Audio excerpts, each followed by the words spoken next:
ಇವತ್ತಿನ ವಿಡಿಯೋದಲ್ಲಿ Pablo Neruda ಅವರು ಬರೆದಿರುವ to the foot from its style ಎಂಬ ಪದ್ಯದ ಸಾರಾಂಶವನ್ನು ನೋಡೋಣ. ಇದು ಕೇವಲ ಕಾಲಿನ ಬಗ್ಗೆ ಇರುವ ಪದ್ಯವಲ್ಲ, ಇದು ನಿಮ್ಮ ಬಗ್ಗೆ, ನನ್ನ ಬಗ್ಗೆ, ಪ್ರತಿಯೊಬ್ಬ ಮನುಷ್ಯನ ಬಗ್ಗೆ ಹೇಳುವ ಪದ್ಯ. ಬನ್ನಿ ವಿಡಿಯೋ ಒಳಗೆ ಹೋಗೋಣ. ಸ್ಟಾನ್ಜಾ ನಂಬರ್ 1. ಕವಿ ಹೊಸದಾಗಿ ಜನಿಸಿದ ಮಗುವಿನ ಕಾಲಿನ ಬಗ್ಗೆ ಮಾತಾಡುತ್ತಾರೆ. ಆ ಮಗುಗೆ ಈ ಕಾಲು ನಂದೆ ಅನ್ನೋದು ಸಹ ತಿಳಿದಿರುವುದಿಲ್ಲ. ಅದಕ್ಕೆ ಆ ಕಾಲು ಚಿಟ್ಟೆಯಾಗಬೇಕು ಅಥವಾ ಸೇಬಾಗಬೇಕು ಅಂತೆಲ್ಲನೂ ಭಾವಿಸುತ್ತದೆ. ಇದರಿಂದ ಏನು ಹೇಳ್ತಿದ್ದಾರೆ ಅಂದರೆ, ಬಾಲ್ಯದಲ್ಲಿ ನಾವು ಅನೇಕ ಕಲ್ಪನೆಗಳನ್ನು ಮಾಡುತ್ತೇವೆ ಮತ್ತು ಎಲ್ಲವೂ ಸಾಧ್ಯವೆಂದು ಭಾವಿಸುತ್ತೇವೆ ಅಂತ ಹೇಳುತ್ತಾರೆ. ಸ್ಟಾನ್ಜಾ ನಂಬರ್ 2. ಮಗು ಬೆಳೆದು ನಡೆಯಲು ಆರಂಭಿಸಿದಾಗ ಅದರ ಕಾಲು ಕಲ್ಲು, ಗಾಜು, ರಸ್ತೆಗಳು, ಕಠಿಣ ದಾರಿಗಳನ್ನು ಸ್ಪರ್ಶಿಸುತ್ತದೆ. ಇದು ನಿಜ ಜೀವನದ ಕಠೋರ ಸತ್ಯಗಳನ್ನು ಹೇಳುತ್ತದೆ. ಅಂದ್ರೆ ತಾನು ಚಿಟ್ಟೆಯಂತೆ ಹಾರಲು ಸಾಧ್ಯವಿಲ್ಲ, ಸೇಬಿನಂತೆ ಸಿಹಿಯಾಗಿರುವ ಹಣ್ಣಾಗಲು ಸಾಧ್ಯವಿಲ್ಲ. ಇದರ ಅರ್ಥವೇನೆಂದರೆ, ಜೀವನ ನಮ್ಗೆ ನಾವು ನಿಜವಾಗಿಯೂ ಯಾರು, ನಮ್ಮ ಕೈಯಲ್ಲಿ ಏನಾಗುತ್ತೆ ಏನಾಗಲ್ಲ ಅನ್ನೋದನ್ನೆಲ್ಲನೂ ಕಲಿಸುತ್ತದೆ ಅಂತ ಹೇಳ್ತಿದ್ದಾರೆ. ಸ್ಟಾನ್ಜಾ ನಂಬರ್ 3. ಇಲ್ಲಿ ಕಾಲು ಶೂವಿನ ಒಳಗೆ ಸೆರೆಯಾಗುತ್ತದೆ. ಅಂದರೆ ಮಗುವಿನ ಮುದ್ದಾದ ಆತ್ಮವು ಸಮಾಜದ ನಿಯಮಗಳೊಳಗೆ ಸಿಕ್ಕಿ ಹಾಕಿಕೊಳ್ಳುತ್ತದೆ. ಮುಗ್ಧತೆಯನ್ನು ನಿಯಂತ್ರಿಸಲಾಗುತ್ತದೆ, ಕಲ್ಪನೆಯನ್ನು ಕಡಿಮೆ ಮಾಡಲಾಗುತ್ತದೆ.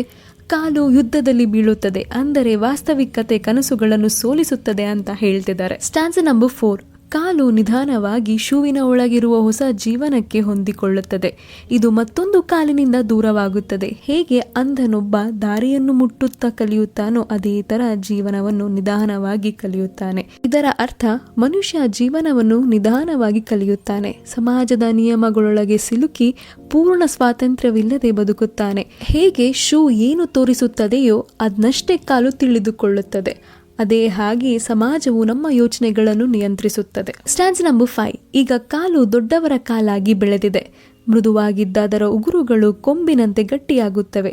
ಪಾದ ಬರಳುಗಳು ಕಠಿಣವಾಗಿ ರಾಕ್ಷಸ ಜೀವಿಗಳಂತೆ ಕಠೋರ ಮತ್ತು ಕುಬ್ಜವಾಗುತ್ತವೆ. ಇಲ್ಲಿ ಕವಿ ಏನ್ ಹೇಳ್ತಿದ್ದಾರೆ ಅಂದ್ರೆ, ಮುಗ್ಧತೆ ಮಾಯವಾಗುತ್ತದೆ, ಸುಂದರತೆ ಕಠಿಣ ರೂಪಕ್ಕೆ ತಿರುಗುತ್ತದೆ.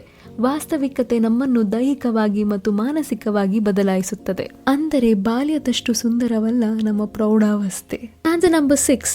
ಈಗ ಕಾಲು ಕಠಿಣ, ದಪ್ಪ ಮತ್ತು ಕಠೋರವಾಗಿ ಗಾಯಗೊಂಡಂತೆ ಆಗಿದೆ. ಇದು ಮರಣದ ಜ್ವಾಲಾಮುಖಿಗಳು ಅಂತ ಕವಿ ಹೇಳುತ್ತಿದ್ದಾರೆ.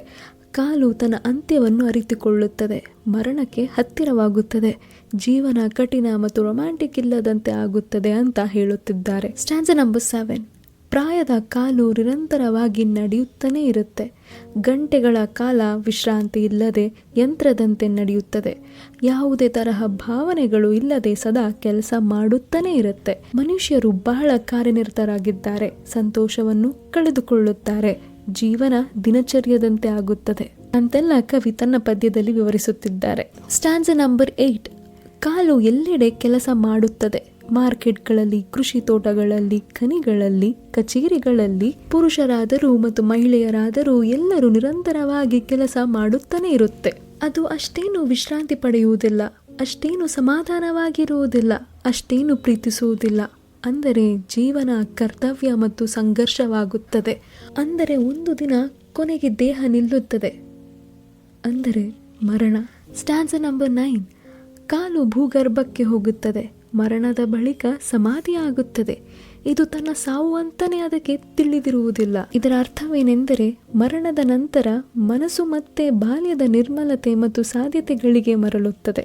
ಜೀವನದ ಭಾರಗಳು ಅಂತ್ಯಕ್ಕೆ ಬಂದಾಗ ಬಾಲ್ಯದ ಕನಸುಗಳು ಮತ್ತೆ ಬರುತ್ತದೆ. ಸೊ ಫೈನಲಿ ಈ ಕವಿತೆಯಿಂದ ಕವಿ ಏನು ಹೇಳ್ತಿದ್ದಾರೆ ಅಂದರೆ, ಬಾಲ್ಯವು ಸ್ವಾತಂತ್ರ್ಯದಿಂದ ತುಂಬಿರುತ್ತದೆ, ಪ್ರೌಢಾವಸ್ಥೆಯು ಜವಾಬ್ದಾರಿಗಳಿಂದ ತುಂಬಿರುತ್ತದೆ. ಸಮಾಜವು ನಮ್ಮನ್ನು ರೂಪಿಸುತ್ತದೆ, ಕನಸುಗಳನ್ನು ನಿಯಂತ್ರಿಸಲಾಗುತ್ತದೆ ಮತ್ತು ಸ್ವಾತಂತ್ರ್ಯವು ಸಾವಿನ ನಂತರ ಮಾತ್ರವೇ ಮರಳುತ್ತದೆ. ಕವಿ ಸಮಾಜವನ್ನು ಟೀಕಿಸುತ್ತಿದ್ದಾರೆ.